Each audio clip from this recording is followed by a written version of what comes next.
I've been working in greenhouses and protected agricultures for, well, in Florida, 40 years and about 5 years before that. So I have quite a bit of experience. My wife was a professional scout for Engelmann's, which is now called Costa, for over 20 years. So we have a lot of background in scouting, scout training, what needs to be done, okay? Hey, Grant, Yeah, yeah. How about we let Brantley kind of jump in and interrupt you if somebody raises their hand? Does that work? That works for me. Great. Okay, this book I use a lot when I taught IPM here. When a number of years ago, we had a class for growers and IPM, and this is the text that I actually used. It's getting a little old, but the bottom line is it's still quite valid and useful. I can give later on I can drop a copy over there and you can look at it and write down the information and how you can get it. But it deals with plant pathology, weeds, entomology, the whole 9 yards. Okay, scouting, the first thing you need to do is pay attention to not just the bugs, but you need to pay attention to cleanliness in general. So no hoses on the floor, having things hung up, just good grower practices. One of the things we see even to this day, we see people when they have a problem with their crop, they don't always dispose of it correctly. In this case, they're throwing a bunch of infested chrysanthemums outside the greenhouse and think that's good enough for managing the pest problem that's inside the greenhouse. Well, these strips will fly up and they'll fly through the ridge vents and infest the crop. You need to destroy the crop properly, either burn it or dumpster or somewhere the way to get it away from your greenhouse so you don't recontaminate your new crops. Whenever we go, even just driving in the driveway, we can tell when we're going to have problems, and actually the kind of problems we might even see by looking at the environs around the nursery and then going inside. And when you see this kind of cleanliness or lack of cleanliness, we know that we're going to run into problems. These types of things are very seldom sprayed, okay? So when you go in and start scouting, that would be the first place I would look, is at the weeds that are underneath the bench, the weeds that are alongside the walls, and you will find whiteflies, you'll find spider mites, you'll find all sorts of things that could cause problems for the crop. This is what you want to see. We still see many growers today that have this level of cleanliness in their greenhouse. Problems don't start underneath the bench, they don't get sprayed and then spread to everything else and become an issue later on. Again, cleanliness, no weeds, very little algae, keeping the soil off the ground, as opposed to this. You know, when you put it on the ground, it has a potential to get wet. You can get insects laying eggs in the soil, wet soil. They can colonize it. You can get pathogens. If you get rainwater that comes into this storage area, you can contaminate your soil with soil-borne pathogens. So again, cleanliness and paying attention to just good grower practices, similar types of things. Okay, we're here today to talk about scouting. Years and years ago, we wouldn't even address starting a biocontrol program or even really go out and try to help growers that much with chemical controls, because if they didn't scout, they didn't have a hand lens, they were never gonna be able to manage the pests in their greenhouse. You need to be able to look at them after you spray to see whether or not you've killed them or not. Certain chemicals, say, for example, Avid, when you spray a spider mite with Avid, it doesn't fall over, it doesn't turn brown, it just sits there and is basically paralyzed. So it looks like it's alive. But if you take your fingernail and you poke it or something, it basically falls over, like tipping cattle. So you need a hand lens to really identify what's going on in your crop. You need to be able to use it to tell what kind of pests you have, because some of the things I'll show you are fairly small, so you need a good hand lens. 10x. We buy good ones that are Coddington or Bausch & Lomb. don't pay any attention to some of these things that you see. Actually, I don't want to, I shouldn't say this, Liz, but some of the things that we get for free, they say 10x on them, but they may only be 5. Some of them say 20x, and they don't even magnify as high as 10x. The ones that we have traditionally given away in scout training programs have been pretty good, but I go to trade shows and you get stuff handed out, the little plastic things, they're really not adequate, okay? I am kind of biased about a good hand lens. When you're out scouting, you need to document what you're seeing. A lot of people take their cell phones. Some of them have the ability to get pretty good photos that they can send off for diagnostic purposes. And so again, there's just a whole array of things, and I assume other people cover this. Scouting, one of the key things that we do use is a beat board. It could be a paint easel like this. It could be paper on a clipboard. I use the lids of Home Depot buckets or anything that I can find that has some stability to it, so I can whack the plant pretty good. It'll knock off thrips, it'll knock off aphids, it'll knock off predatory mites, parasites, a lot of different things that you might not be able to see by just taking and turning the leaves over. When you're scouting, you need to pay attention to the weeds. I've already mentioned this, but again, here's a weed, probably not getting sprayed, and it's covered with whiteflies. So no matter what you do to the top of the crop, you're going to have constant reinfestation. Yellow sticky cards, as much of a pain as they can be, offer some security as far as being able to detect what's at least flying through your crop. Doesn't always mean that they're there and causing problems, but you will know whether you have whiteflies. And if you have a crop that's sensitive and you've been fighting whiteflies, you know that you have them back and you need to deal with them. Some thrips, for example, the Florida flower thrips, may fly into a greenhouse. Unless you have flowers and pollen producing plants, a lot of times they don't really establish, and they'll show up on the yellow sticky card and you think you might have a thrips problem. So you need to know a little bit about the history of, if you find thrips on a sticky card, say in say June or after the big peak, and they're still hitting on the yellow sticky cards, you may have an infestation in your greenhouse. Obviously, you need to change them. This is absolutely useless. Okay, you can't tell whether those things were there probably when this was put out 6-7 months ago, or whether it was something that you collected in the last since if you put it out a week ago, whether you have an active population of something flying through. They can be used for other things, like detecting virus. In this case, it's a chrysanthemum crop. They have the yellow sticky cards to tell you whether you have thrips. They have a petunia here, specific variety, that's sitting on a blue plate that attracts thrips as well.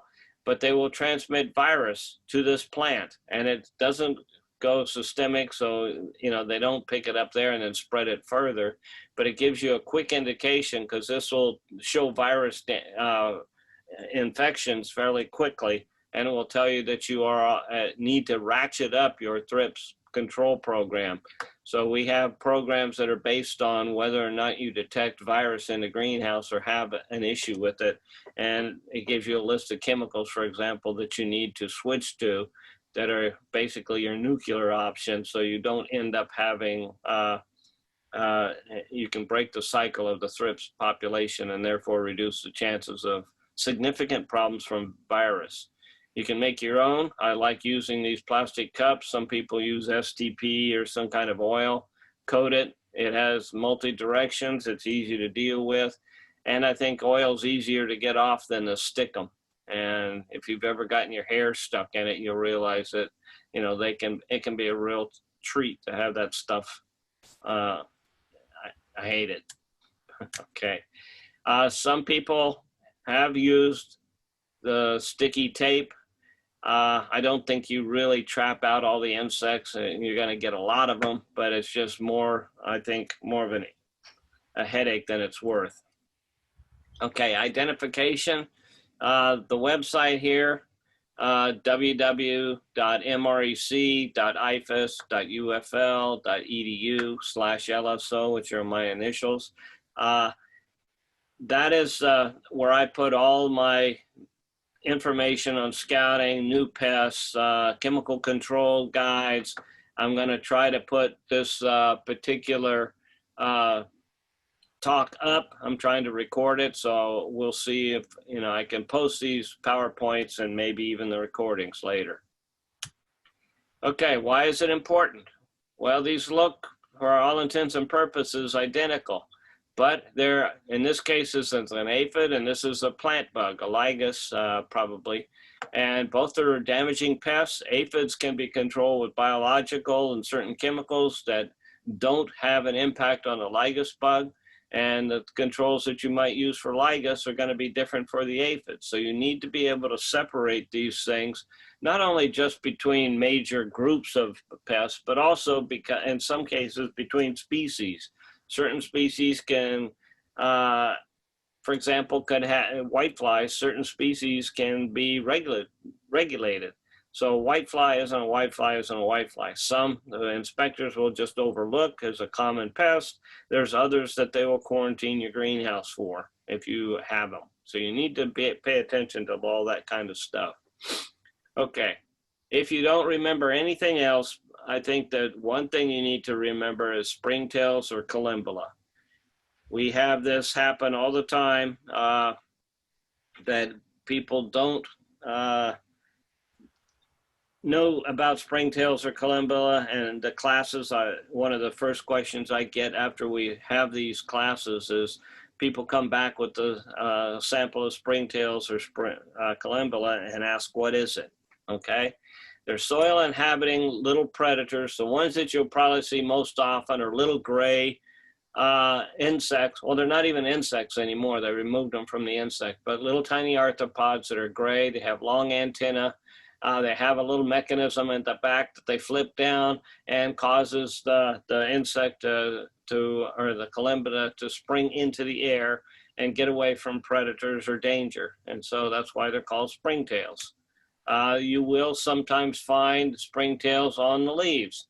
Now these guys are probably feeding on the fungus and feeding on, this is a dead whitefly killed by fungus, and detritus on the leaf surface. So they're not really causing a lot of problems. Springtails, they can move disease from one spot to another, but there's the most common arthropod in a greenhouse. They're always there. Trying to control them and spraying chemicals is almost a waste of time. But you do need to know that it's probably something you don't need to be treating, as opposed to something that could be like Thrips pupae or something else that could be causing problems. Here again is a shot of them. They're hairy. They have this little thing that's normally tucked up underneath them, and when they flip it out, it sends them up into the air. And I think I'll skip this because it takes too long to get to where the columbella are. Okay, aphids. This year, I'm hearing more reports about aphids nationwide in greenhouses and ornamental crops than any other year. Okay, so there's a lot going on, a lot of people having control issues with aphids. You can tell aphids from those, like the lygus bug and a lot of other things that are on the leaf that sort of look like them, that are kind of teardrop shaped, by these cornicles. Okay, so you've got the normal aphid body, you have long antenna, they're mobile, have 6 legs, but then they have these little things at the back that put out pheromones and alarm pheromones and things like that. Okay, so they're useful for the aphid, and they're useful for us in that we can kind of detect easier what we're dealing with. Okay, here's probably a green, or maybe a melon aphid. It's got dark cornicles here. This is a green peach aphid. It has very light cornicles, but you can only see these if you have a good hand lens. Okay, here's one that's got a red dot. It's probably been stung by a parasite. Okay, here's another aphid, and again with long cornicles out the back end. They have piercing, sucking mouth parts. They remove lots of fluids from the plant, and then out the back end, this little tail-like thing, they put out the honeydew and flick it off away from them. And that honeydew is very sticky, gets on the plants, reduces the plant quality, but it grows sooty mold, which is one of the things when you go into a greenhouse, you look for sooty mold on the plant. Then you know that you probably have one of the piercing, sucking types of insects, such as a mealybug, a whitefly, or an aphid. Okay, you look for ants, because ants will tin these insects and feed on the honeydew. You will also see when you're scouting on the tops of many of the leaves, you'll see these white cast skins. So again, a very telltale sign that you have aphids. You start seeing a dusting of these things on the top of leaves, and if you look at the leaves above, or the canopy above, you will probably find an aphid infestation. Let's see, this is probably melon aphid. They come in out with different shapes and colors. These could be confused for mealybugs, and it's the woolly oak aphid. Okay, so all underneath all this mass is an aphid population. You will see sometimes during certain parts of the year, you'll see these little white fluffy things kind of floating through the air. They're some sort of woolly aphid. There's a number of them around, and this is what an infestation looks like. And in that infestation, you have these little light green aphids. It's hard to see the cornicles on this particular animal. You can see here's a couple more. Here's one that's just molted. A typical looking aphid here that's moving and looking for a new place to live. Okay, so these are woolly aphids, and we'll go on.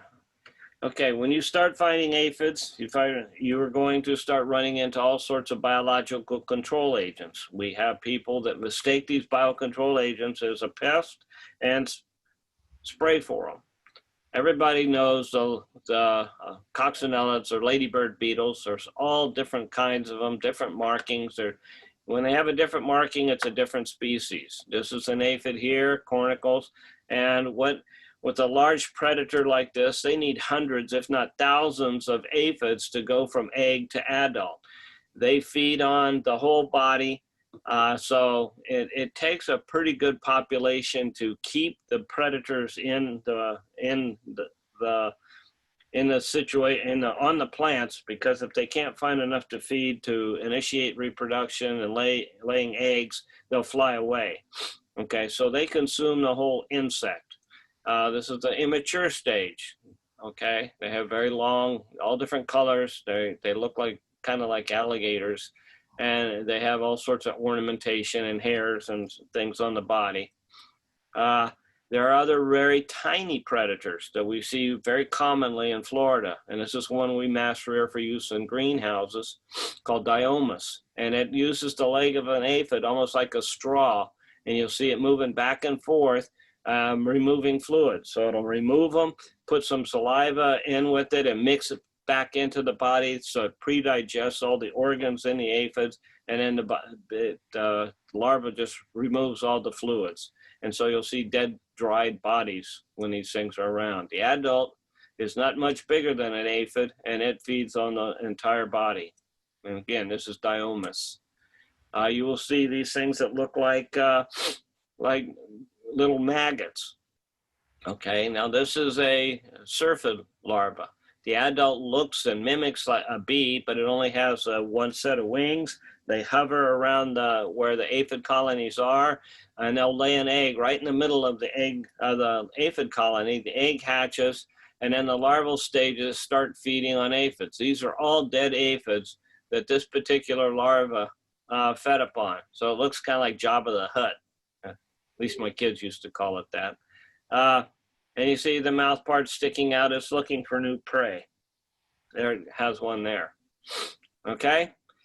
Another thing that you get, so the predators work better in higher density, okay, of pests, so they can get enough food to start laying eggs, and then they drive the population down very quickly. But it gets to the point that they can't find enough to maintain a good viable population. So you still have aphids, a few aphids that would be able to reproduce and cause problems again. And that's where parasites or parasitoids come in, that they work at a much higher a much lower density. What happens is the parasitoid will lay an egg inside an aphid. That egg hatches. The larval stage feeds on the inside of the aphid. It turns that aphid into what we call a mummy. In this case, more common ones we see look like little seeds. These were aphids. That's all made, the outside is all from the exoskeleton of the aphid. And then what happens when the adult has pupated and then is ready to emerge, it chews a hole in the aphid skin and pops out of a little trap door and flies around, mates, and then finds more aphids. This is the adult here, and you can see where the hole has been cut for it to escape from the aphid. So this is a process, lay an egg, and this is for all parasitoids. So when you start seeing round, almost perfectly circular holes in insects, especially aphids, scales, mealybugs, that sort of thing, you're probably dealing with a parasitic wasp or parasitoid. So it lays an egg in it, the egg hatches, feeds on it, pupates, and then emerges. Again, another shot of an adult, two where it has adult hasn't emerged yet, cast skin of an aphid, and then the exit hole. This is an oleander aphid. These are mummies that have been killed by a parasitoid. And in this case, this is a little parasitoid here. Now, in some cases, they don't turn into these like seed-like things. They will turn pitch black and don't have a bulbous mummy.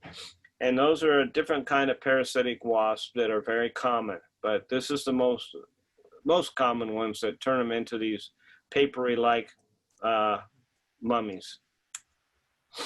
You will also see at certain times of the year, especially in greenhouses and in the fall, September or so, where the humidity rises substantially and you can get outbreaks of pathogens. All these aphids have been killed by a pathogen. Sometimes they'll be white and fluffy, which is probably a verticillium, which will spread. This will spread as well, but we don't have commercial preparations where we can spray these things out.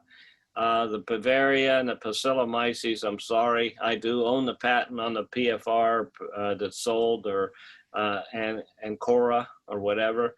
They're not good on aphids. Okay, in a laboratory in a petri dish, I can kill aphids, but really they are not a product that I would really count on for controlling aphids. Again, that would be Bavaria, any of these insect pathogens. There's nothing out there on the market that I feel comfortable with recommending for aphid control. Okay, bugs, lace bugs, leafhoppers, etc. We don't have a lot of them in greenhouses. Most of them that we see occur outdoors on landscape plants. We have a number of them that will cause problems. We have stink bugs, which are pretty large and kind of have a triangular shape to them. In this case, they stick their mouth parts into the plant.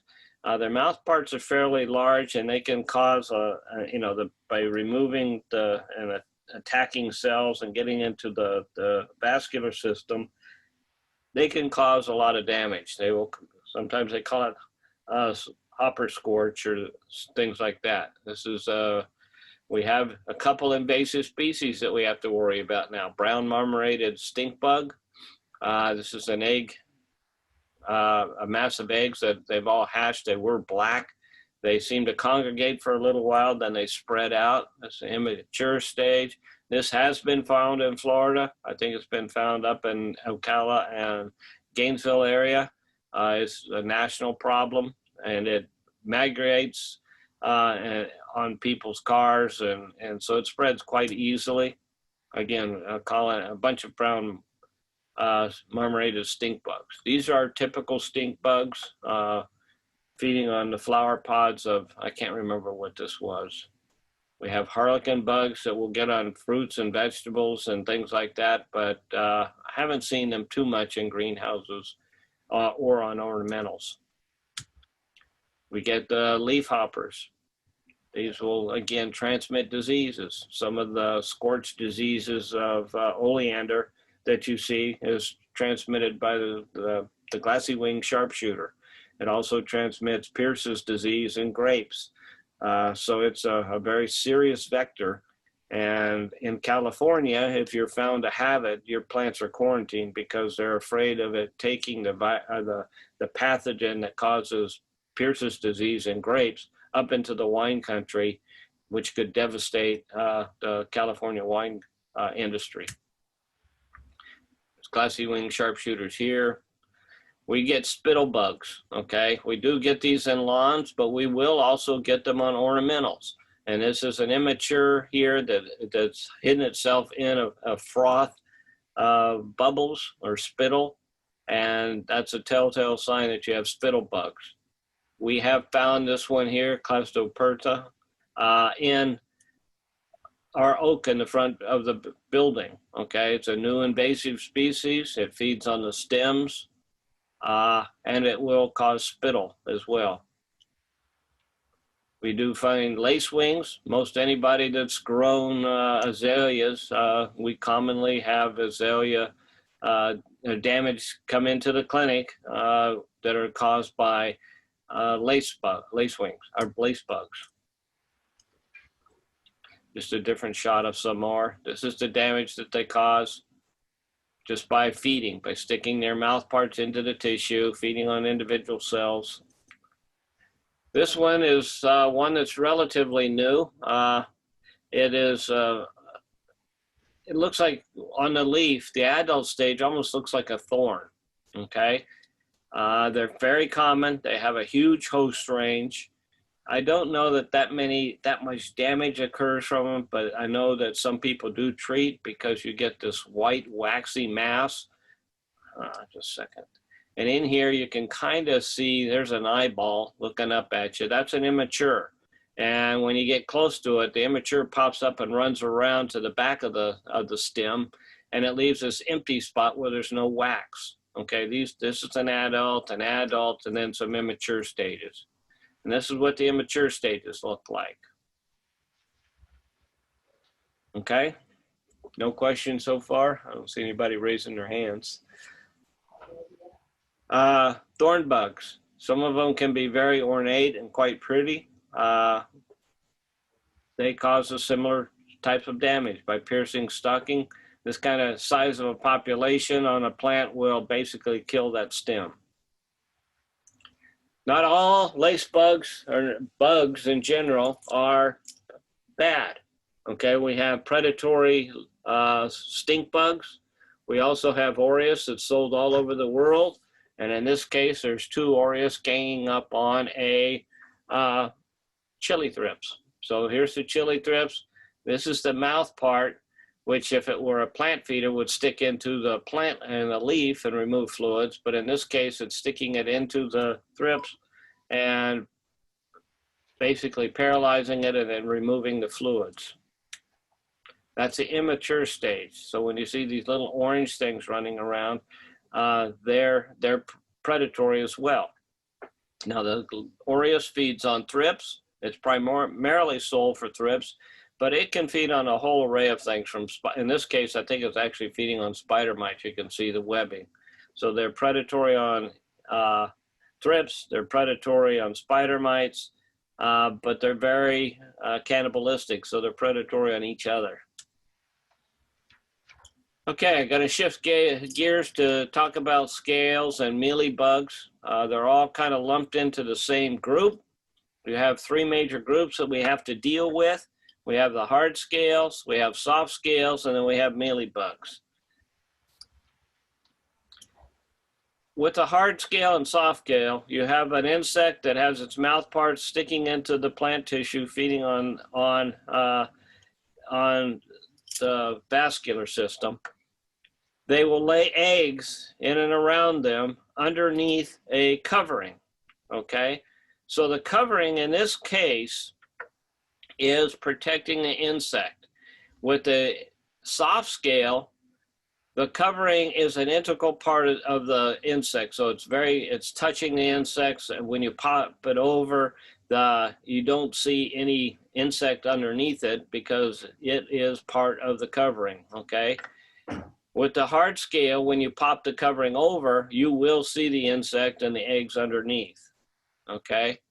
And mealybugs, most of you will recognize them, are covered with this white powdery wax, okay, that protects them, I think, in some ways from fungi and pathogenic fungi and from predators and parasites. Okay, damage from Marvin scale, they feed on the cells of stems and leaves. They do not produce honeydew. Okay, this is what totally different than with the soft scale. So, and it does impact your ability to control them. They feed on the phloem, on our xylem, and other insects, I think, are the phloem. I get it backwards. But the bottom line is they're feeding on different parts of the plant. You can see these little feeding tracts where they stick their mouth parts into the tissue and go along and puncture cells and damage the plant. So this is a sign. A lot of times you'll see the scale on the underside of the leaf. So they turn it chlorosis, they turn the leaf chlorotic at the feeding site. High numbers can cause the leaves to turn brown and fall off. But again, no honeydew. Soft scales feed on the phloem, the sap. They produce honeydew because the phloem is rich in carbohydrates. The insect can't deal with it all. And so they put a lot of the sugars out the back end of the insect, and then you get sooty mold. You get a general decline. They don't look good. Less growth. And then as humidities rise, you get sooty mold growing on the honeydew, and that impacts the ability of the plant to photosynthesize. Virtually every plant can be attacked by scale insects. We've had with croton a number of new ones that have actually been imported, and cactus. And that's one that we constantly have new invasive species showing up. We have a new one in South Florida that's feeding on, called a phantasma scale, that's feeding on palms, and it has other host plants in the ornamental industry that it will attack. So it's a quarantinable pest, mainly found on palms right now, and that's how it's spreading. Mealybugs, this is probably one of the more difficult pests to control. We're dealing with it in a lot of crops where we start to use biocontrol, and then we run into mealybug issues, and then trying to control the mealybugs, we can disrupt the whole biological control program. And this is a major thrust at our program here at Apopka, where we're looking at trying to find new biocontrol agents for mealybugs. They're difficult to find. Most of these scales and mealybugs are they like to hide in very tight places. They don't move around much, so you don't see the insects moving. Most people don't know they have a scale problem because they look like plant structures. They look like the bark. They're camouflaged. So it's very difficult to find, okay? It's difficult to get good coverage because they're in very tight spots. It's like there's a word they call it thigmotactic, where they like to go into areas where they're touching some part of the plant on all sides of them. So they squeeze in between the leaves and then the axils of plants and the branches and that sort of thing. When it gets going, they build huge populations, okay? And this is very critical to understand when it comes to control. A certain portion of the population of mealybugs are not even feeding on this. They're there and they're starting to lay eggs. They are not attached to the vascular system. So if you treat the pot or the soil with a systemic insecticide like Marathon or Safari, they're not tapped into the vascular system, so they won't get a lethal dose of the pesticide. The other ones that are on the bottom of this pile that do have their mouth parts in it will, most of the time, you will get mortality. But you need to come in with a contact insecticide to get the ones that are on the top. So it's a two-stage effort, okay? You got to get the ones on the top with a contact. You can't get the ones on the bottom because they're protected by all the stuff that's on top of them. So you have to get them with a systemic. I hope I made that clear. You can't just rely on a systemic by itself or a contact by yourself. You need to use both. This is an example. You need to treat around in the environment, okay? A certain portion of the population and mealybugs will crawl off of the plant and go into a protected area and start laying eggs. Most of these are males, but you will find females hiding in, like in interior scapes. We can go and look in the stucco or the bricks around where an infestation is and find lots of healthy mealybugs. And they can last for up to a month without having contact with the plant. So you need to consider that if you have an infestation, you're going to have to disinfect the whole area before you put new plant material down. It's almost the mealybug of the month nowadays. We have new ones coming in. We have some that have always been a problem, and then ones that were not a problem, but for some reason they've become a major issue. Madeira is one. This is a picture of egg mass. All this white cottony stuff contains the eggs, and it protects them from predators and parasites. This is a citrus mealybug, which is one of the more common ones. We have many good biocontrols that you can actually buy. You can tell them by the stripe that's down the back. That's become a little more complicated because there's a new one that's just come in you have to send them to Gainesville or Taxonomist to identify that have a stripe and look just like them. But same biocontrols work on that one. Madeira mealybug, probably the most common one we're having problems with. We have problems with root mealybugs too. And this can cause problems if you're trying to ship out of state. So you need to pull the plant out and look at the root system, and there's a number of different species that get into the roots that feed on the plant. Pink hibiscus mealybug, another invasive species. This is muhlygrass mealybug, which is one that we're working on that's only gets on muhlygrass, and we're rearing our predators on this for managing Madeira and the greenhouse and citrus mealybug. This is the Madeira the muhlygrass mealybug, and this is a blade of the grass, and these are adult mealybugs. We have a predator, Diomus austrinus, which is a little tiny one. We could use Cryptolaemus, which is a big predator that has larval stage that looks like a mealybug on steroids. Okay, it's huge, and they wander around. They're not very good to use in commercial, like restaurants and offices and that sort of thing, because they're very active. The adults of the Cryptolaemus or mealybug destroyer fall off the plant, will go across a dinner table and freak people out. I mean, it's big, it's obvious and noticeable, and we've had a lot of customers complain about it. This one is extremely tiny. You don't even know it's there. That's a late instar larva. They feed on the mealybug by removing fluid, so it's sticking its mouth parts into the mealybug, and this is its gut or its stomach, and you can see it pump it. It's removing the fluids, and the problem is that when it's done, it still leaves a mealybug carcass there, so you have to clean it up by just washing the plant or some kind of sanitation type situation or method. This is the adult, okay? This is a full-grown mealybug, and this is a full-grown adult mealybug predator. And it feeds by just chewing on the insect like a normal predator. Easy to rear, they work very well. Okay, basically same thing. Talking about soft scales now. Soft scales, these are two different kinds of soft scale, a wax scale and probably a soft brown soft scale.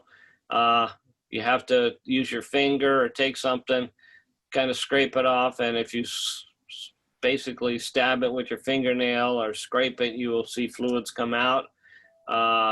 Soft scale.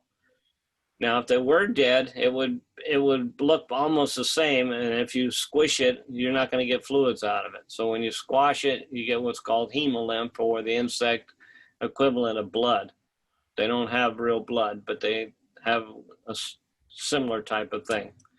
Here's a soft scale that when it popped over, you don't see anything underneath it. You don't see egg, or you don't see a live insect body, okay? This one, it's got something in it, so it's been parasitized. This is a soft scale that when you do pop it over, you can see eggs, and in some cases the crawlers, but you don't see the body of an insect. Ants love tending scales, again, and whiteflies and aphids. This is a brown soft scale, another scale. They're all hard to see. They're translucent, and you know, it's hard to find these on the leaves and stems. We always, you know, if you see ants running around in your greenhouse, they're either feeding on insects or feeding on honeydew or somebody's bologna sandwich or something, but you follow them and you're going to find something that they're feeding on. And oftentimes it'll be an insect. This is the one that gets on croton. A lot of the people think they might be mealybugs because you see all this waxy. No, that's an adult or a male scale insect, or these are the adult females. Sometimes they make these huge ovisacs that people will think that they're some kind of mealybug, but it's a scale insect. Wax scales, all different types, different shapes, different forms. Okay, now hard scales are totally different. They don't produce honeydew. The female, the crawler finds a place, it establishes, it doesn't move after that, and then it just continues to molt, and it's almost like rings of a tree. Each time you see a new ring, this is where it molted, okay? Then it goes on and becomes an adult female, and will be mated by a male. The male goes through complete metamorphosis, so you see all these rings, then it'll go through kind of what's analogous to a pupal stage, and you'll get an adult male that just kind of flies around. Some people mistake these in interior scapes for being fungus gnats. They're very weak flyers. They're, and basically that's it. Let's see. Okay, all different shapes and sizes. Now this is Florida red scale, an adult female. This is the underside of the leaf, and on the top side of the leaf, you'll see all sorts of yellowing. When you remove the test or the covering, you will see the female underneath it, okay? So again, same sort of thing, you pop it over and there's the female, you get crawlers, you'll get the eggs underneath there as well. Sometimes when you pop them over, there's nothing there, okay? They've been killed in these cases by a parasitoid. You can see holes there, really out of focus, I don't understand. Normally it looks better than that. There's a parasitoid right there, or the calf skin or dead parasite. Okay, this one's a little bit better. You can see this was a parasite. Sometimes you'll get these blobs that look like scales, okay? It's called a shotgun fungus. It can live in the soil. It shoots these blobs up onto the leaf. When you remove them, you don't see any eggs. You don't see any insect body. And the bottom of this is like glass. It takes on, it conforms to the substrate on which it is shot up onto. So if it's a smooth leaf, the bottom of this blob will be very smooth. Damage from Florida red scale, probably on the bottom you'll have an adult, so you have these long feeding paths. And they come in all different shapes, sizes, colors. This is more of an oyster shell type, and there's a first instar, second instar, third. The males pupate, and so you have these white things, so they are totally different looking. Another hard scale. Okay, just more damage on palms. Underneath here are eggs. The eggs hatch, crawlers crawl out, and then as soon as they find a suitable place, they'll settle down and start feeding. Okay. T-scale. Everybody's seen the cycad scale. It's all white. The white is from the males, okay? Again, when you start seeing holes, 2 parasites came out of this particular scale.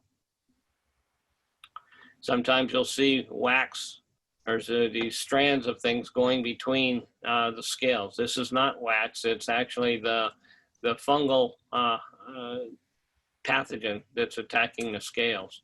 Sometimes you'll see scales that turn bright red. This is a healthy, hard scale on citrus, and this has been killed by an insect pathogen. It's another friendly fungus, an Ashersonia of some sort, killing hard scales. Okay, let's see. That's that for that group. Any questions? Everybody good? Yes. Yes. All right. Good. Okay, going to start with worms now.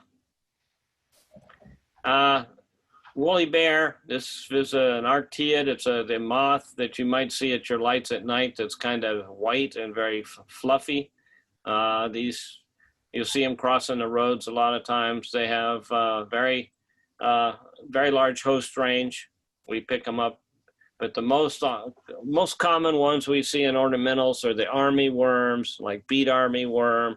The noctuids that are like the corn earworm. There's a couple others that are on their way that are quarantinable pests that you may have DPI or USDA putting pheromone traps out around your nursery to see if they can collect these, the adults of these of this particular species. They are devastating to vegetable crops, cotton, and that sort of thing. So they don't want them in Florida or the United States. But they've been intercepted a number of times in Florida on ornamental crops. So you can expect, visitors occasionally looking for these particular army worms. They're hard to tell. It will take an expert. I can't tell the difference between the ones that we already have and the ones that are coming. But we will send them off if you have something that you're worried about. You can get leaf rollers like this canna lily. I think it's canna lily. They roll the leaves and feed in a protected site. They're very kind of cool insects because you can see right through the skin.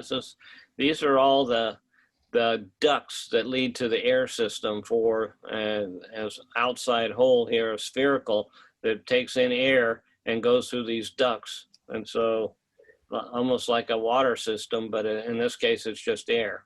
And that's soaps and oils get in there and totally screw up in insects the physiology of those air ducts, and that's how some of the soaps and oils actually kill them. You see bagworms that they crawl out and feed and then put stuff and trash around the outside to protect themselves.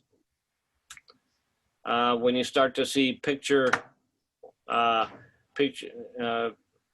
what do you want to call? I can't remember the name. All right, right off the top of my.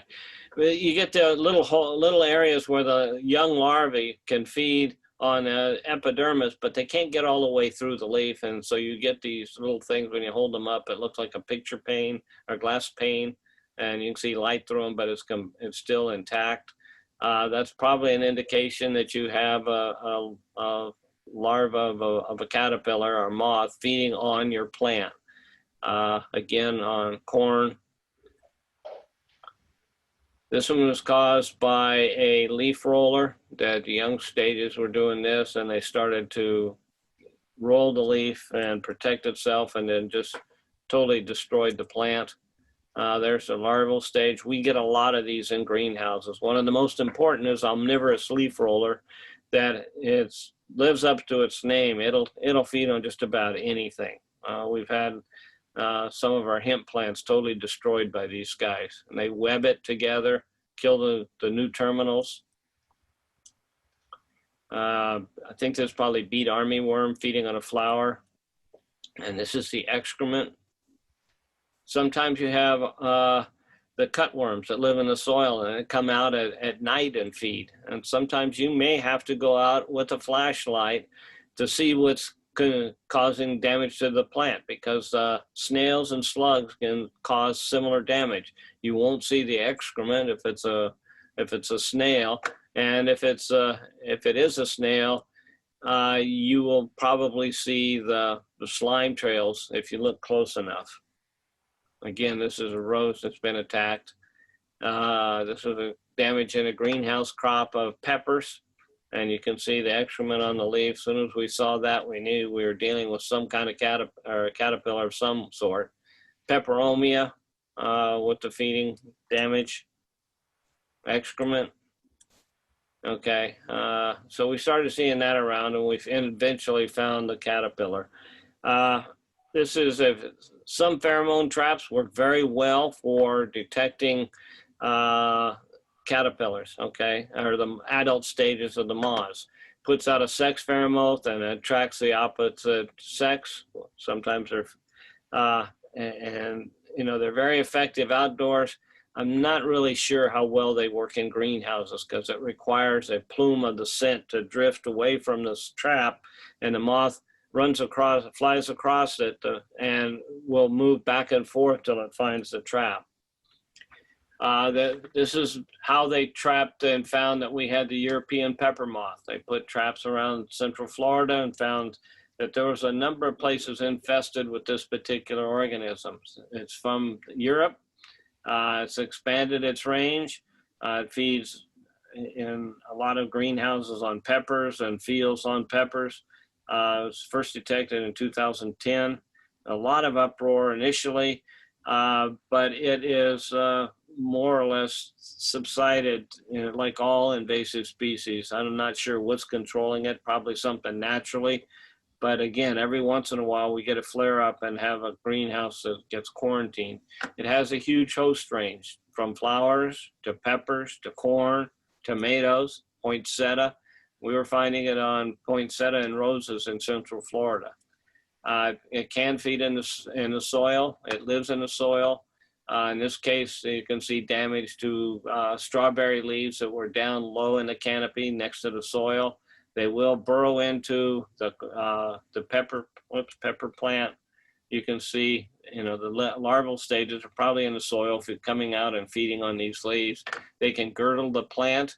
In some of the major problems that we've had with them, they will get into a propagation house, and they will feed in the soil and mine up into the plant. There are no roots, and the things just kind of lodge and fall over once you remove the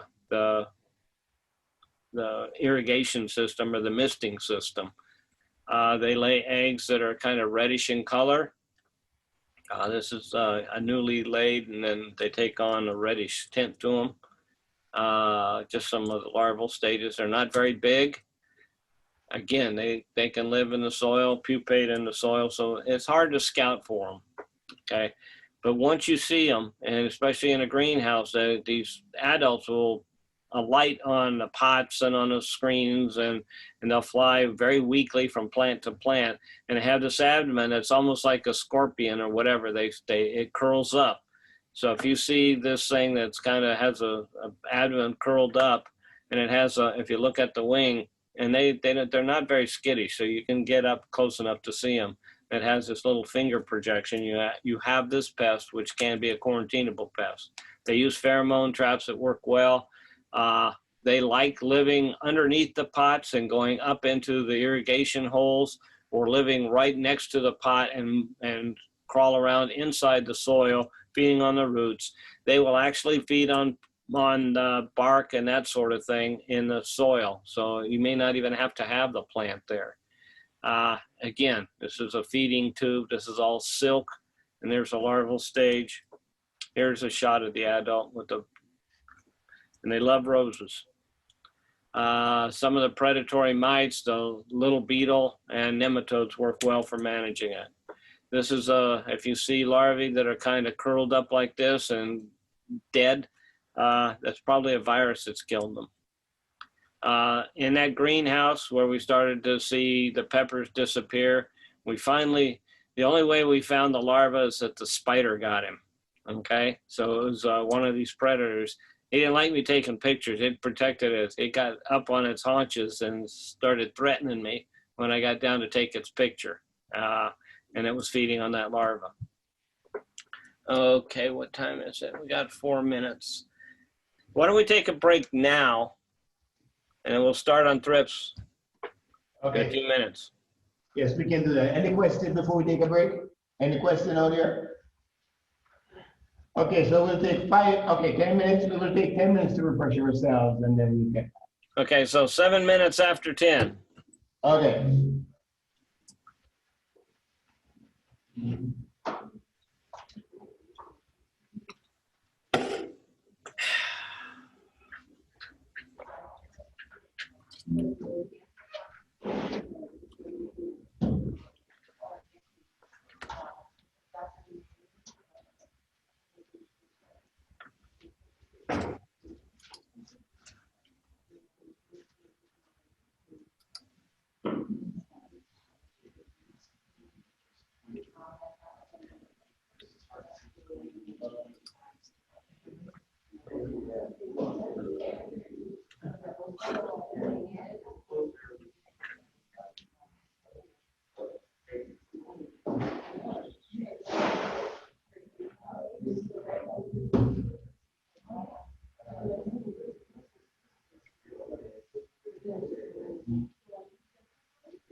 Halfway covered it. Perfect. I have a question for you.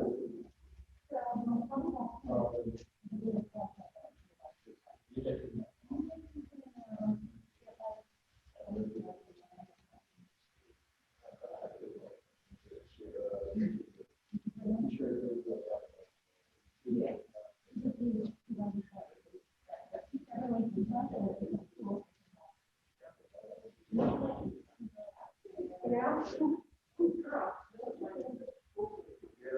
Okay.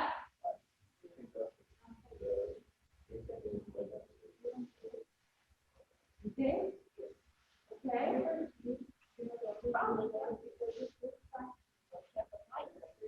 Did you send that in the DPR? So that, they might need to know that. Not? Well, there's, okay, so are we thinking everything? Okay, so let's, put them on. Where are we taking them? So we have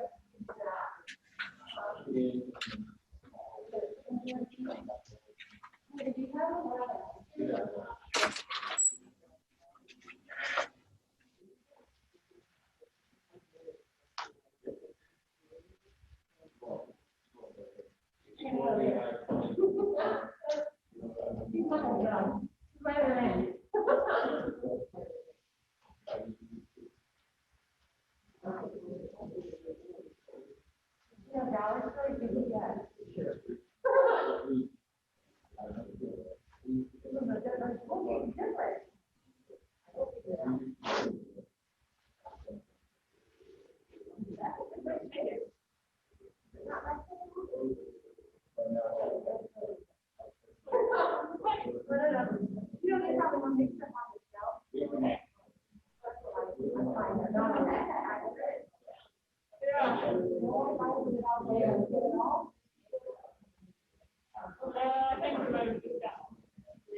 Okay, guys, we have 2 minutes to go, 2 minutes before it starts.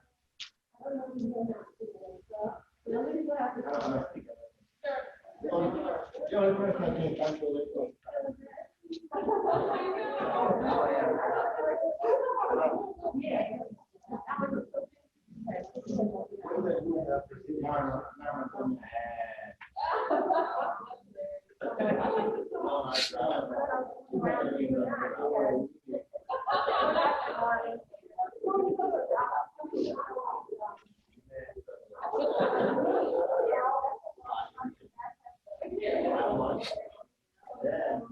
I know.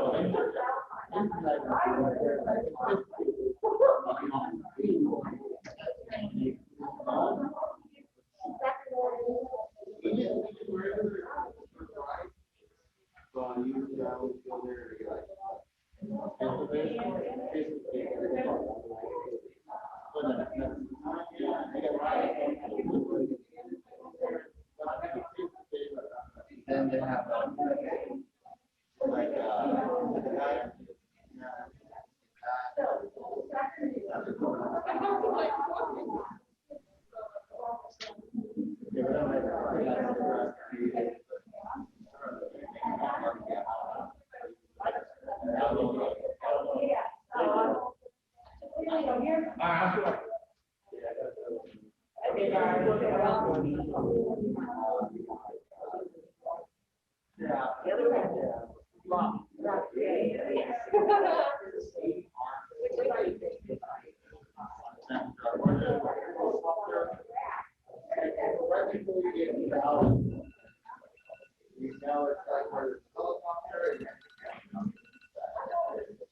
Okay, please take your seat. Please take your seat. So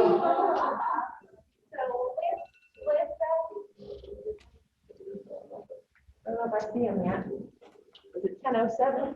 That was okay. Okay, guys, please take your seat. Hey Lance, are you there?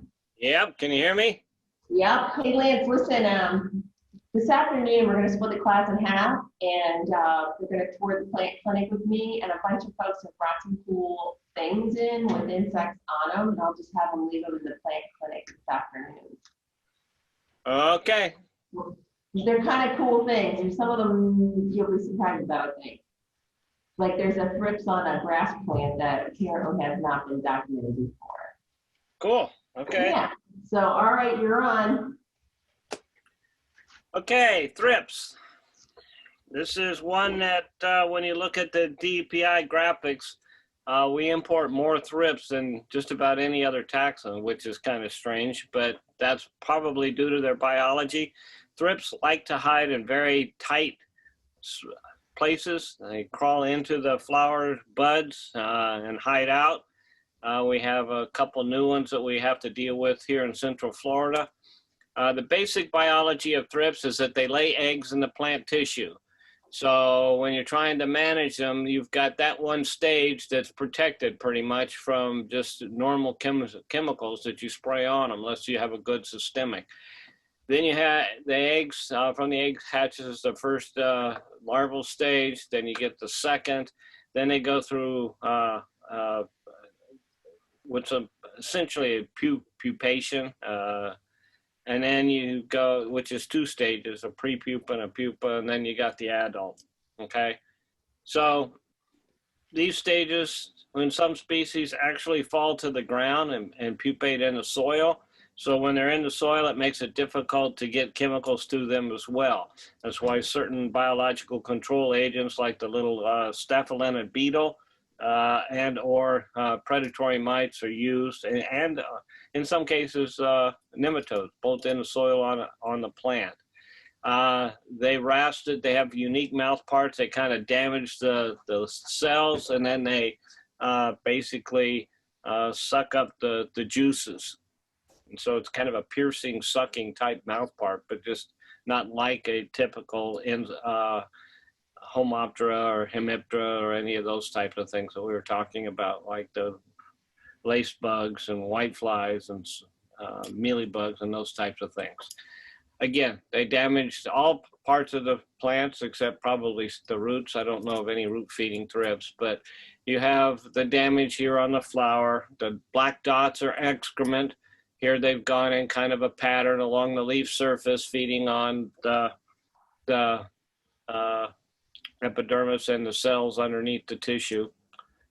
Some of them basically really, this is changing all on its own. Okay, so you have the thrips here where they basically bulge out because they have so much fluid in them, and then they put these black, they call it tar or excrement.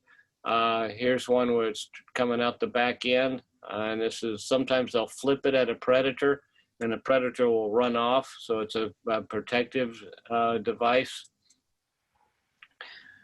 Thrips transmit viruses. Tospoviruses are the main group that they transmit. This is a very serious problem. You may be able to manage thrips so you don't have physical damage to the plant, but they will transmit a virus, and it can be the limiting factor into production of certain crops. Tomato spotted wilt hits a lot of ornamentals. Impatient necrotic spot virus, which is very similar, has a huge host range as well. And there's just an array of other species of virus that thrips will transmit. Not all thrips transmit virus, but some of them specific or significantly transmit them, such as Western flower thrips is probably the most important thrips that we deal with that transmits virus. And in this case is a sign of either impatient necrotic spot or tomato spotted wilt on chrysanthemums. Again, these are symptoms of the thrips transmitted virus. Tomato spotted wilt and impatient necrotic spot virus, you can see these concentric circles where the tissue's dying, and that's because it's been infected with the virus. Similar scenario here, one of those two viruses. Here you have some, the stems become necrotic and spots. I'm not sure exactly which one it is, but if you get that book by University of California, this is one of the slides in there. You can see any of the slides I show that have this written on the side is from that book.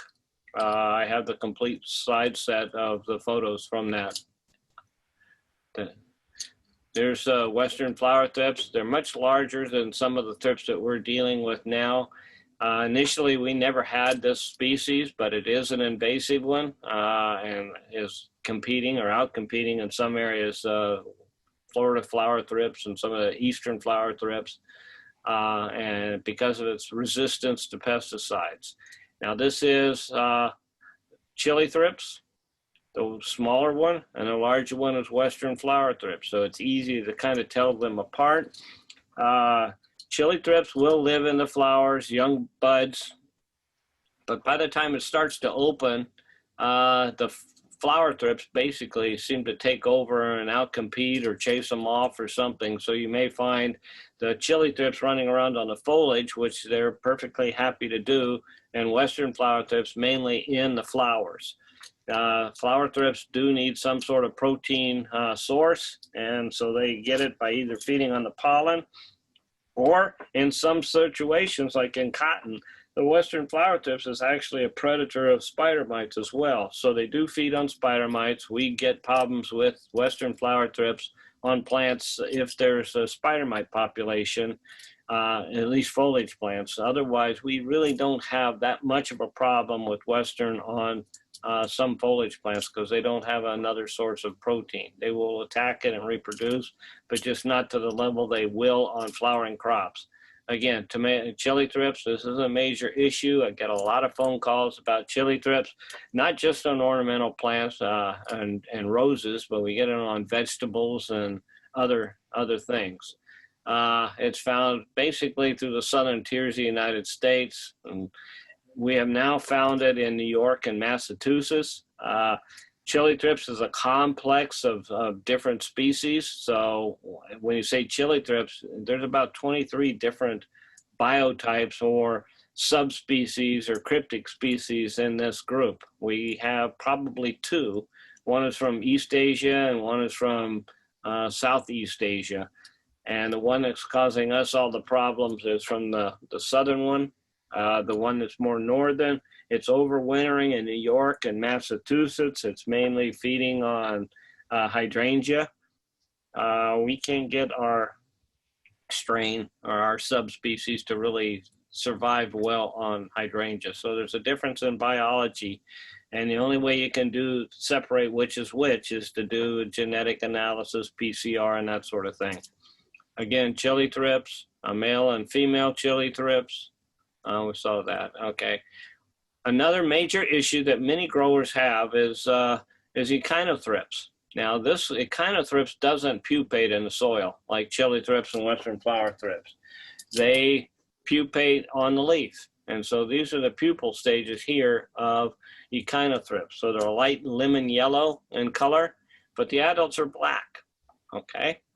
So most of the thrips that we deal with are light colored, except for a few and one notable one that I'll talk about toward the end. But again, echinothrips doesn't have good biocontrol agents that are commercially available, and it is very disruptive on production of vegetable crops in greenhouses or in greenhouses where you're trying to implement a biocontrol program for all the other pests. We do get red-banded thrips, feeding on more of the woody parts of the plant, but they do get on the leaves. This is a red-banded. This is a pupal stage here, the adult here. I assume you see my arrow. If you don't see my arrow, would somebody please let me know? Because I can't really tell if it's showing through. It is not moving, and somebody mentioned earlier you could make that arrow red, right? I'm sorry, I can't understand. It's coming through kind of garbled on this end. we cannot, the arrow is not moving. Okay, And, then I'll have to skip with talking. Okay, I'll ignore the arrow. Again, this one is making the excrement out the back. Okay, so it will flip it at predators, and predators really don't like it and take off running. Thrips parvospinus is the one that's new. It's some places in the world they call it the pepper thrips. This is one that they're quarantining greenhouses in Central Florida, or are giving stop sale orders to growers if they have it. It has a very broad host range. Immature stages are kind of light colored like thrips, chili thrips, but they don't have kind of the bowed out abdomen, and you'll have to go to a website, or I may have to post a PowerPoint on it. But the adult stage is dark in color. Okay, so this is the way we know we have something different, or if you're scouting and you see really kind of dark colored thrips that are very, very tiny, much smaller than Western flower thrips or echinothrips. They're dark, but the immature stages are light in color. You may have this particular species. So it's about half the size of an Americanus or echinothrips, and half the size of a Western flower thrips, and about the size of a chili thrips. And the immature stages kind of look like chili thrips, except they're dark. Okay, again, they are adult thrips. This is an adult thrips on pepper. We use pepper in one of the infested greenhouses as an attractant or a tool to see whether the chemicals were working or whether they had this thrips in the greenhouse. Within just a couple days, the thrips damaged the plant significantly, so we could tell we had a problem. The males are light in color.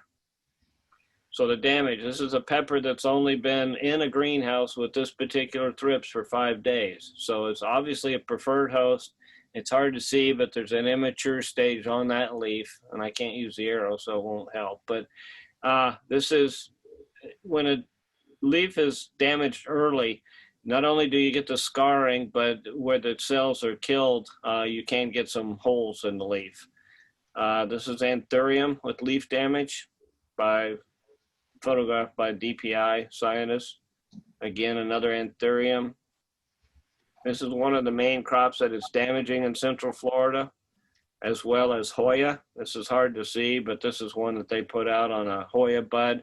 Has thrips in each axil of where the leaves are starting to develop, and it will kill the terminals. Okay, this is the Hoya, and the tip of it has been killed. Again, devastation to this crop of Hoya. Now we have another thrips that's found in the greenhouse. This is an immature stage. It's not the red banded thrips. It doesn't have the black excrement that's coming out the back. Bright red, very rapid, runs around like crazy. And this is an extremely effective predator of thrips. It'll feed on whiteflies and spider mites. The adult stage looks like a large ant, and they're like 2 or 3 times the size of a normal thrip. So they'll feed on any stage they can get. We've cleaned up whole greenhouses in a matter of a week or two by releasing this predator of Americanus. So it's a very effective predator that has utility to be used in a IPM program as a thrips predator. Now we have a food that we can buy commercially that we're putting on plants that allows them to stay in the system. We have a hard time feeding them enough thrips. They're so voracious, but they will feed on this alternate food. Okay, beetles. Obviously, we have what's the notorious Apopka weevil or Diaprepes that kills citrus. It will kill other woody ornamentals and other plants in the landscape. I had a number of roses in my front garden killed by this particular organism. They cement the leaves together with eggs between the leaves, and then the immature stages hatch and fall to the soil.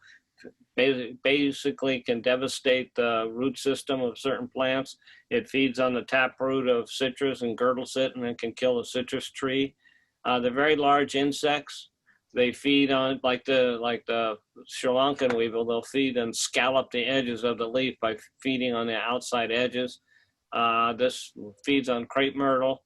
It feeds on a lot of different host plants. I've never seen the larval stage, and nobody has really been able to determine just exactly how much damage it does to the plant, other than aesthetic damage by just scalloping the leaves and making them look nasty. We have a new one that's been imported, the hibiscus bud weevil. What it does is the beetle will lay eggs in the buds. The larval stage will hatch and feed on the inside of the bud. It's like hibiscus when I don't know if it's ethylene or whatever, when it starts to damage, it turns yellow and falls off. And so when you start losing buds, a lot of the growers in South Florida had hibiscus plants they could sell, but they had no flowers on them because the beetles and a little tiny midge were taking all the buds out. Okay, so you can see this plant is about ready to lose these two buds, and it won't be long probably before the one that's there in the center of the two yellow buds fall off. The larval stage, generally you'll find one, maybe a couple per bud. They have this very white color to them, very shiny. They have a head capsule, which is totally different than the midge that feeds on them. And they don't flip. If you take a bud apart that's yellow, you will have the midge larva will flip out of the leaf.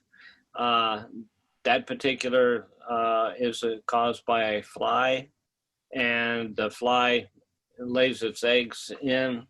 Let's see. Got to make sure I know what I'm talking about here. Okay. And it drops to the soil. They can, a few years ago, the hibiscus people that were showing the very fancy hibiscus didn't have any flowers for their annual flower or show. And so they can be quite devastating. And the one that attacks hibiscus will also, the midge will attack orchids as well. So far, we've only found this beetle on hibiscus. That's the adult with the long proboscis. There are a number of chemicals that have been evaluated. Their only flagship's probably been the most effective. The adult control with insecticides is very weak. Animal pathogenic nematodes have potential. The fungi, haven't really shown that great of success. Sanitation, picking up the buds, but in large acreage, that's just not feasible. Again, some weevils and things will scallop the outside of the leaf. We do get cucumber beetles causing damage to plants. So there's a whole array of beetles that will cause damage to ornamentals, but most of them don't reach the level that like Japanese beetle and some of the other ones do. Okay. Flies. You can get like, we have our plants out in front of my house have all sorts of blotch leaf miners, which you just get this brown blotch, which is caused by an insect feeding between the surfaces of the leaf. You can get the leaf miners as well.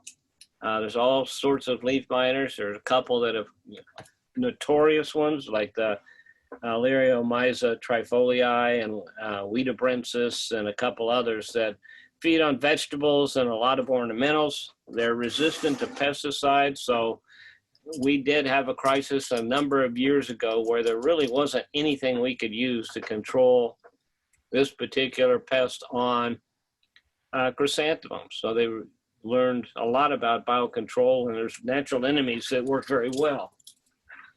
They stipple the plants. Either the adults will do it to lay eggs, or they will poke holes in it and turn around and feed on the fluids to get the nutrients to develop their eggs. Here we go. This is probably the serpentine leaf miner, trifoliae. And again, they have these feeding trails, and in the very end of this, where it's kind of dark in color, there's a larval stage, and you can see it just kind of chiseling away with its mouth parts, the leaf, and making this trail in the mine in the leaf. The black dots that follow along the trail is the excrement. So it starts out very tiny until it gets to the point where the adult or the larval stage will pupate and fall out of the leaf, either into the soil or some kind of protected area on the plant. Fungus gnats. Fungus gnats will generally stay in the soil and they will mine up into the plant tissue unless it gets really dry, and then it will really go up through the plant quite a ways in order to get to stay hydrated. They're not aquatic insects, but they live in very moist, damp areas. So they can take out a plant. A lot of times they will feed on the root system, especially in propagation houses. They are known to transmit diseases from pot to pot. Here's one that's mined up and actually transmitted a pathogen, and the Christmas cactus basically just died. This is the adult. You notice that they have very long legs, long antenna. They're very spindly. They're very weak flyers. They're dark in color. Some people will put sand, sharp sand on the top of the soil or some kind of substrate on the top of the soil to discourage the adults from laying eggs because they don't like that kind of substrate. At least that happens in some interior scapes as well. Again, the adult stage, male claspers, so this is a male and it's got long antenna, beaded antenna. Again, they're easy to collect. They're very slow flyers. The immature stages are one of the few things that you'll find in the soil that has a black head capsule. So you have this translucent body and then the black head. When they're living on the soil or feeding in the soil, early in the morning, you can go out and like mist the soil surface with a sprayer, and you will see the threads or the webbing on the top of the soil that the larvae use, and I don't know if it's protection or they use it to get around somehow. You can also put pieces of potato or carrot in the soil so you can see if you have larval stages. So if you treat, you can put these back in and see if the numbers before and after, you can compare to see if you've actually gotten any level of control with the chemical or biologicals. This is a piece of carrot that has larval. Well, there's a couple larvae here, the tail end on the left side and then the head capsule on the front end on the right-hand side. So again, it's just a monitoring tool that we developed years ago, and a lot of people still use it. Now, a lot of times on sticky cards out in the greenhouse, you will see these types of things. Or again, an end, they have very beaded antenna, long legs, but the abdomen is very short and the wings are hairy and frilled. Okay, now these are parasitoids. They look, there's a couple out there, one that's attacking shore flies and the other that feeds on fungus gnats. And they will build up to a density that will protect your plants unless you spray something like an organophosphate or a pyrethroid, and then they can get released and you'll have problems with shore fly and fungus gnats again. So this is a gravid female. She's swollen, long legs. This is a shore fly. Now this is a very significant pest in the greenhouse as well. More of a nuisance, and it can spread diseases. It's very stout body. It's a very fast flyer. It's hard to catch. When they're at rest, you can see there's 5 white dots on the wings. So the specimen on the far right-hand side in this photograph is the shore fly. The one on the top is the fungus gnat. And at the one at the bottom that seems like it has fungus growing on its wings is a cycotid or a filth fly, a drain fly, or you find them around the house, a moth fly. And they actually live in the same types of habitats as fungus gnats and shore fly. And a lot of times we will find these on this yellow sticky card. Again, a shore fly, very stout, the 5 dots on the wings. This is the pupal stage. And the adult, start again, pupal stage of a fungus gnat. This is the pupal stage of a shore fly. This is a larval. This is getting ready to pupate. the bottom one is the larval stage. The one that's pupating is a dark colored one. They have these things at the very end that they stick out of the water and you will breathe. So they're a semi-aquatic to an aquatic species. They feed on algae. And if you don't have algae, you won't have shore flies. So that's one of the techniques. A lot of chemicals don't work well, but some of the synthetic or the neonicotinoids and other things do control shore fly. They're more of a nuisance, but they can spread disease. You will find these little tiny flies that sort of look like house flies, but a very, very miniature version. And you can see there's extra wings in there because it has a fungus gnat that it's eating. Okay, they will ambush fungus gnats and shore flies and anything they can catch, white flies. And they're very, very common in greenhouses. They're not a pest. They're not something you need to spray for. So they're kind of a light gray with bands around the abdomen. And again, these are beneficial. Here's one that's feeding on a thrips. Here's another one that you will see a lot outdoors in ornamentals that feeds on thrips. They'll feed on adult white flies. Anything they can catch, they will feed on. And so this one's a metallic green. You can get metallic blue ones and that sort of thing. Okay, it's 10:30. Okay, whitefly. I did my PhD more than 40 years ago on whiteflies, and I was told when I interviewed for this position I have that I probably would never work on whiteflies again. Okay, well, within about 3 years after that, Bemisia, or silverleaf whitefly, invaded Florida and caused devastation. Initial infestations caused up to $500 million a year annual losses for the United States once they spread into cotton and the vegetables in the desert Southwest.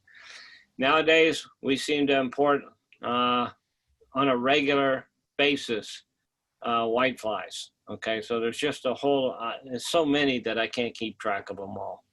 Okay, some of them become major issues. Other ones don't become significant because they, in one case, when it was imported, it came in with its natural enemies, a parasite that managed it.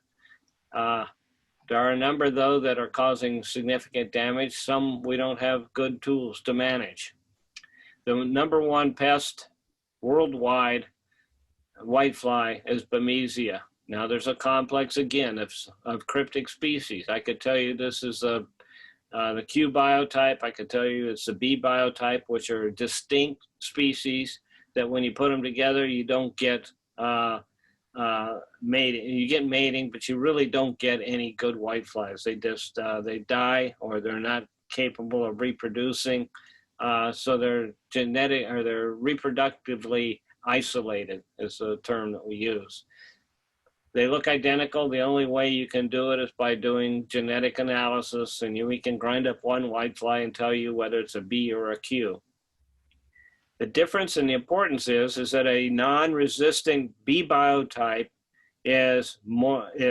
produces more eggs and can outcompete a Q, but just by the sheer number of eggs that it will lay. And as in a Q biotype, lays fewer eggs, but it's so resistant to pesticides that, you know, if you spray, you kill all the B biotype and you end up with Q biotype. So it's somewhat difficult, you know, which we don't want resistant B biotypes out in the greenhouse because we're afraid that they will bring all the negative characteristics of laying lots of eggs and add the resistance part that makes Q worse than the B, and then we have a super whitefly. Okay, that's why we get so concerned about it and really need growers to identify what species they have so we can tailor a project or a program for managing the whitefly, because there's certain chemicals you can use to kill the B that you can't use at all for killing the Q. Okay, so again, whiteflies will feed on the weeds. They'll feed on many different host plants. Some say up to upwards of 600 different species they'll attack. They lay their eggs on the underside of the leaf. As the eggs start to mature, they turn dark. These are attached actually to the plant vascular system. The immature stage is hatched. You get the egg, then you get a crawler stage that moves around, settles down, and attaches itself to the leaf, and they don't move anymore. Okay, so here's a crawler here, and again, all these different stages. They live on the underside of the leaves, and basically, except for the adults, they look like scale insects. With the B biotype, it has some sort of toxin in its saliva, so you can have 2 or 3 whitefly immatures on the bottom of the dark leaves at the down the vine of this ivy, and with the saliva, it causes the new leaf to get this chlorotic or interveinal chlorosis that is caused just by the feeding of those scales down below. There are no whiteflies on this leaf that looks so bad. Okay, I think this is a mandevilla, same sort of thing, whiteflies on the older leaves, and the fluids or the saliva of the immature stages causes this kind of discoloration. Again, a number of different species that we deal with. Tropical pests, we have ficus whitefly that's devastating ficus in South Florida. They like having hedges to separate their properties. They don't have fences, say in Palm Beach County or Palm Beach on the island where Rush Limbaugh and Trump live. They have their homes. And we didn't get a lot of help from the general public when we were dealing with the whitefly that was causing $500+ million damage. But when the whiteflies started getting on plants on very affluent people, and the whitefly would produce honeydew that would fall on the cars and ruin their the wash of and or the paint on a Bentley, then they started calling politicians, and we ended up getting, they called the governor and DPI and started working on a project to control ficus whitefly, rugose spiraling whitefly, which is the one that caused the most problems. Ficus whitefly is still a major issue because we don't have a very good biocontrol for it. We have biocontrols that survive on ficus, but as the ficus sheds its leaves, the parasites and predators fall to the ground where they're prey for ants and that sort of thing. So again, we have a problem with ficus. Rugose spiraling whitefly was a huge problem. I mean, you couldn't walk down the main drive in Palm Beach without sticking to the sidewalk, okay? But the whitefly parasite that we collected from South Florida, we moved up to Palm Beach area, and basically the white parasite is established throughout the rugose spiraling whitefly range and limited to such a degree that we even have a hard time finding rugose spiraling whitefly anymore. So just some examples. This is ficus whitefly, an immature stage. This is a rugose spiraling whitefly. So this is the adult, which is huge. Okay, it's 2 or 3 times the size of this whitefly. Okay, and this is the immature stage. They make a lot, or the pupal stage. They make a lot of wax.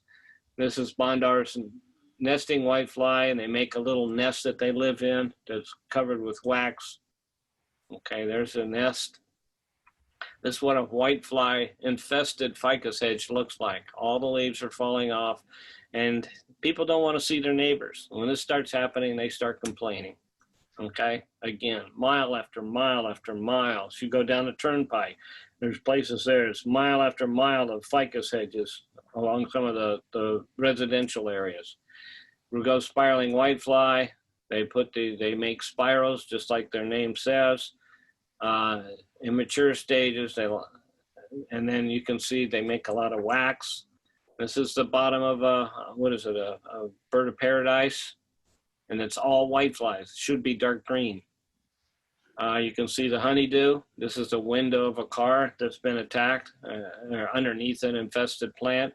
They couldn't rely on weekly pool cleanings. The water would turn green within days of it being completely treated with chlorine and that sort of thing. So people are complaining about their pools. Giant whitefly, we had problems with that up here, but we had a parasitoid that came with this whitefly, and basically the populations declined rapidly. This one, we just got a new note that's moving into Sarasota County on Ixora. If anybody finds whitefly on Ixora, I would like to know about it. This is a major pest, and we just haven't been able to work with it because it's over in people's yards and landscapes in Tampa Bay area, and with COVID and that sort of thing, we just can't work on it. We can't bring it here to work on. So if you do find some locally, I would like to hear about it. Again, all sorts of shapes, sizes, colors. This is one that is very, very problematic around here. It does get on ornamentals, and it will devastate tomatoes and peppers. It'll actually kill pepper plants. The immature, the pupal stage of this whitefly is black in color, so that separates it. We have a fact sheet out on it. It's making it, it almost looks like a little Lego thing. It has these little dots along the abdomen of the immature stages. Again, healthy whiteflies, they're all dark. The white is not fungus, it's just a wax that they make. Parasites, we have ones that do a very good job and control Bamesia on hibiscus. If you don't spray it, these things will take them out. Whiteflies, if they turn black like this one and chew a hole in it, then you have the parasites. You have a parasite working on whitefly. So this has been killed by a whitefly. You can see a parasite. We have the parasites that attack. That was the one that attacked rugose spiraling. We have pathogens. We have predators. We've got 2 new beetles that work on whiteflies. One is just amazing. Works very well on Bamesia and in our banker plant system. These are the larval stages. They're almost so small you don't even see them. A pupal stage. Again, a whitefly that's been killed by a parasite, and then the pupal stage, and then you get these little yellow drops as the excrement of the beetle. Here they're feeding on a spiraling whitefly. This is the adult stage of this beetle. They're about half the size of a Delphastus that you can buy commercially. Very, very tiny, about the size of a whitefly. We have predatory mites. We have lacewing larvae that feed on thrips. We have these little blue flies. We have pathogens that work very well. The fungus that we have a patent on was initially found on mealybugs, but we can't grow whitefly colonies in the greenhouse without this fungus coming in and devastating the whole population. Okay, I've got 15 minutes to talk about mites. Mites are one of the most important pests in any ornamental system. Okay. Most of the pesticides that are applied to ornamental plants nationwide, at least in 1956, in 1996, it's been a while, but I'd still say most were for mite control. Mites are a key pest that once you, if you start using pesticides to control other pests, you can disrupt the natural biocontrol and you will have to treat for mites. There's all different groups of mites. There's the Tunulipalpidae, which are the false spider mites or flat mites. Brevipalpus is one that's very important. We get it on orchids. We're starting to get more and more of these being found feeding on ornamentals. They're concerned about the flat mites because the Brevipalpus species will actually transmit a pathogen in citrus. So there's a number of grants looking at trying to minimize this particular pest in citrus. You can see on these leaves are kind of silvery where the mites are found. They can't, when you get a high enough infestation, the plant turns gets a red tinge to it, like this cactus here, and that's from the immature stages. This is an orchid. There are thrips on that leaf. They're very tiny. They're kind of flattened, and that's why they call them the flat mites. And you can see where they've been feeding. Here you can see maybe a little bit better where they're starting to, there's some red color. This is the adult stage. Here's the eggs, and then at the very bottom is a flat mite. Here's a couple, male and female flat mite. So again, the reddish orange color kind of gives the plant a color tinge to it. A number of different tarsinemid mites, but the most important would be the broad mite. Broad mite has a huge host range. It feeds on woody ornamentals. It feeds on citrus. It feeds on all sorts of things, and it loves living in greenhouses.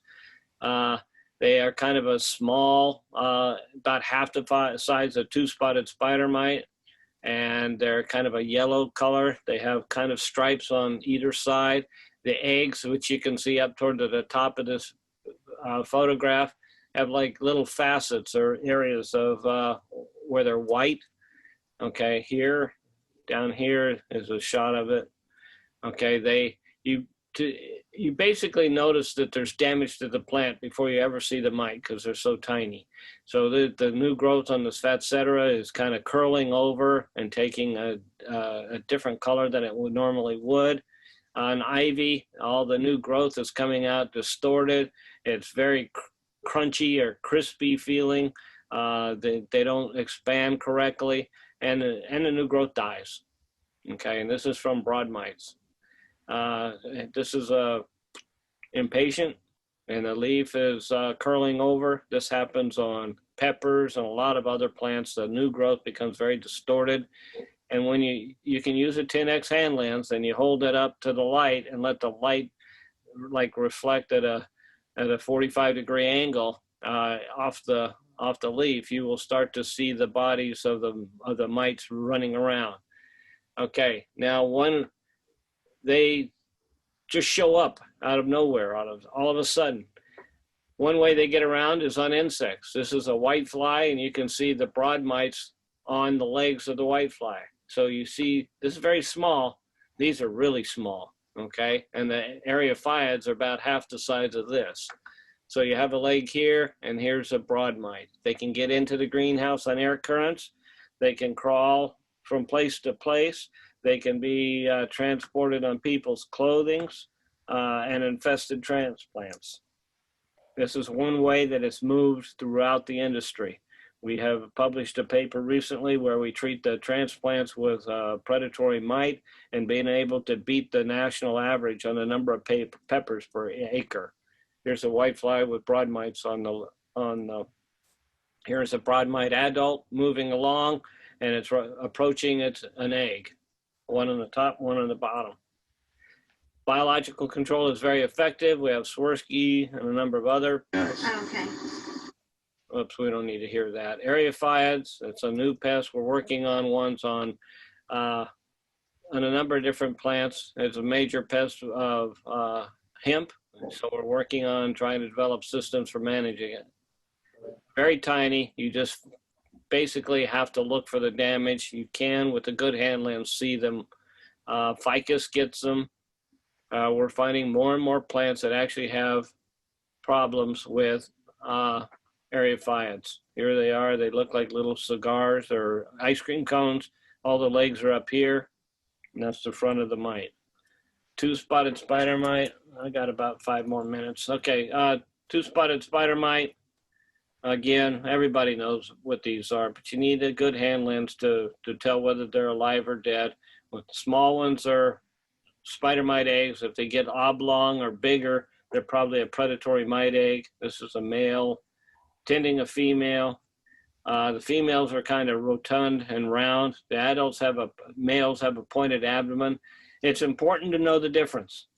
Okay, the males show up when they're if you're starting to get some resistance develop in your population because of the reproduction and the number of genes in the mite.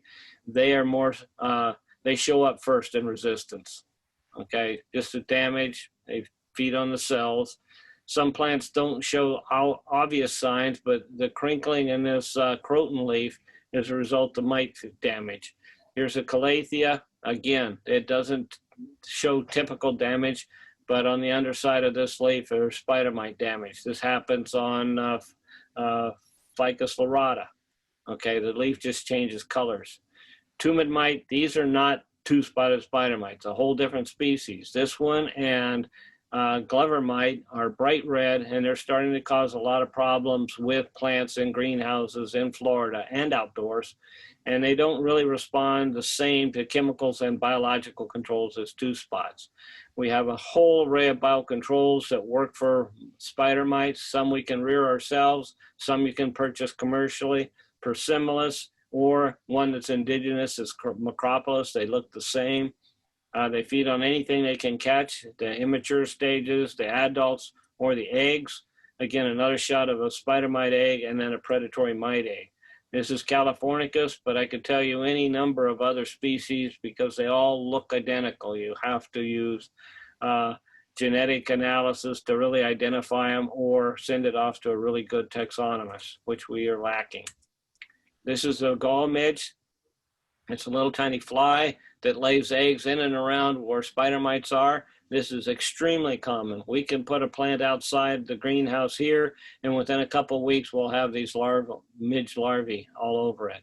The egg hatches, and they grab the mite by the leg and remove all the fluids. So you have an egg at the bottom left corner, and then a larval stage dead center, and then the large larva that's about ready to pupate.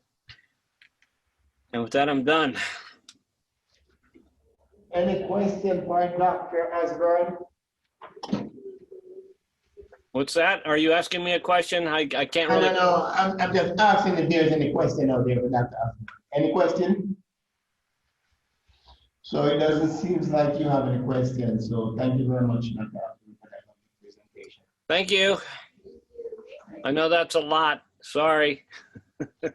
You said you were going to make that presentation available, right? I'm sorry. I can't understand.